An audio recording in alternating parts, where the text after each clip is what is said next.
స్కూటీలో రామలక్ష్మి వెళ్తూ ఉంటుంది. రోడ్డుకి అడ్డంగా వచ్చేస్తాడు శౌర్య. తన బైక్తో రామలక్ష్మి స్కూటీ అడ్డుగా పెట్టేస్తాడు. హాయ్ రామ అని శౌర్య ఇక నవ్వుతూ హాయ్ చెప్తూ ఉంటాడు. ఎవరికి కావాలి మీ హాయ్ అని రామలక్ష్మి అంటూ ఉంటుంది.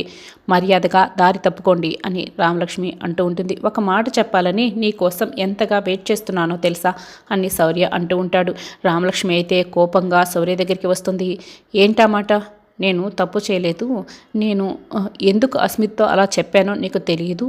నేను వట్టి అమాయకుణ్ణి, నేను శుద్ధపూసనని చెప్పడానికి వచ్చారా అని రామలక్ష్మి కోపంగా అడుగుతూ ఉంటుంది.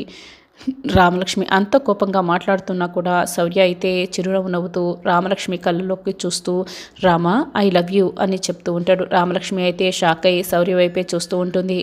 రామ నాకు నువ్వే భార్యవి, నేను నీకే భర్తని, ఇది ఫిక్స్ అంతే అని శౌర్య అంటూ ఉంటాడు. ఆ అవకాశాన్ని మీరు ఎప్పుడూ కోల్పోయారు అని రామలక్ష్మి చెప్తూ ఉంటుంది. కోల్పోలేదు రామ, కోల్పోయేలా చేశారు అని శౌర్య అంటాడు.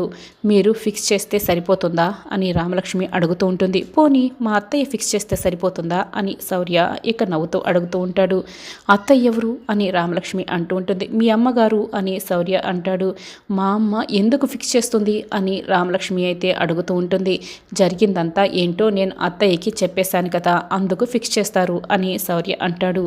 అలా చేస్తే నేనేం చేస్తానో నీకు తెలుసు కదా అని రామలక్ష్మి అంటుంది. నువ్వు ఏమైనా చేసుకో, నేనైతే నిన్నే చేసుకోవాలని ఫిక్స్ అయిపోయాను అని శౌర్య అయితే నవ్వుతూ రామలక్ష్మితో మాట్లాడుతూ ఉంటాడు. ఇక రామలక్ష్మి అయితే శాఖ ఇదంతా వింటూ ఉంటుంది.